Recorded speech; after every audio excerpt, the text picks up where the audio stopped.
a number of things, one of which is what I call our epistemological challenge.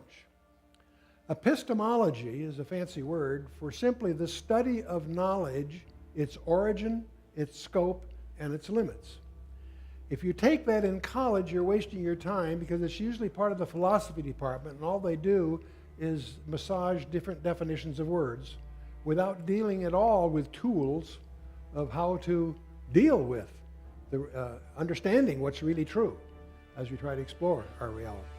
And so I want to start, when I do this kind of a talk, I usually walk in wearing these beads.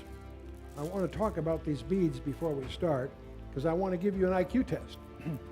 Now, the way this all came about is I have a little crafts workshop where I do models and things, and I spilled on the floor a whole jar of these black and white beads.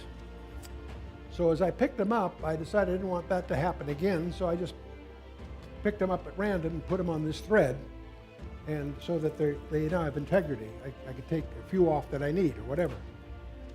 Except after I picked them up off the floor, I was startled to notice something. Because as I looked at it, anybody here radio hams that know Morse code? Hey, there we go. Okay. Well, I noticed there's did it, and then da dit. Did it is I, and da dit is N. The word in. Then there was a dash, which is by itself, that's a T. And then there's 4 dots, that's an H. And then there's a single dot, E. In the. Then there's a B, E, and a G, I, in the beginning. And to get right through it, I was stunned to discover that in Morse code, we have in the beginning, God created the heaven and the earth in Morse code. And that all happened by random accident. I picked these off the floor randomly and put them on that thread, and they just came out that way by accident. How many believe me? How many are accusing me of being a liar? The liars have it. You obviously, if I try to tell you that happened by accident, you know I'm pulling your leg. You know that I'm kidding. If I had better delivery, I could make the whole thing humorous, but you get the idea. Okay. So the probability that this happened by accident is, as far as you're concerned, absurd. It's not a 50-50 chance. It's something far greater than that, right? Well, that's did this happen by chance or by design? I want you to ponder that for a moment. There are 347 beads on this string.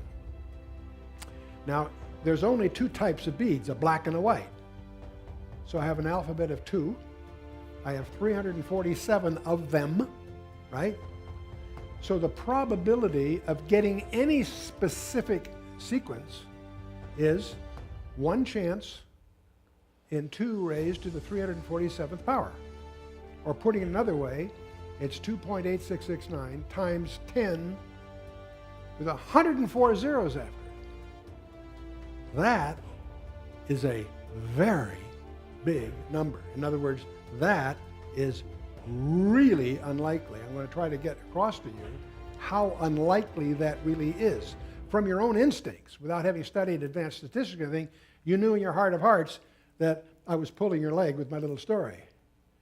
But if you have some mathematical sophistication, you can quickly realize the probability of any specific sequence there is absurdly unlikely. There is a law in physics called Borel's law. There are often functions in mathematics that become asymptotic to some other value. For example, it gets very close. It never crosses 0, but it gets closer and closer and closer forever. There's a point in mathematics where you have to have a cutoff, where you say that enough's enough, that's sufficient. They call that Borel's law. And any probability with 10 with 50 zeros after it is defined as absurd. Any probability that is more rare than one chance in 10 with 50 zeros after it is defined as absurd. There's a point at which you need to cut off. I want to get that across to you because we live in a culture that astonishingly attributes design to randomness. Design in nature is treated as random. We were all the result of a cosmic accident. It's astonishing to realize we live in a culture, in our science and in our psychology, in our schools, whatever, that has ruled out the concept of design as being a source of anything. It attributes that to randomness. That's what the theory of evolution is, an attempt to ascribe. Here we are, we encounter ourselves as the most elegant designs on the planet Earth, and we attribute those designs to nothingness, to absence, to randomness. I want you to understand the absurdity of that and the difficulty of thinking intellectuals that are career-bound in an environment in which if they speak of intelligent design in nature and so forth, they jeopardize their careers. You need to understand that.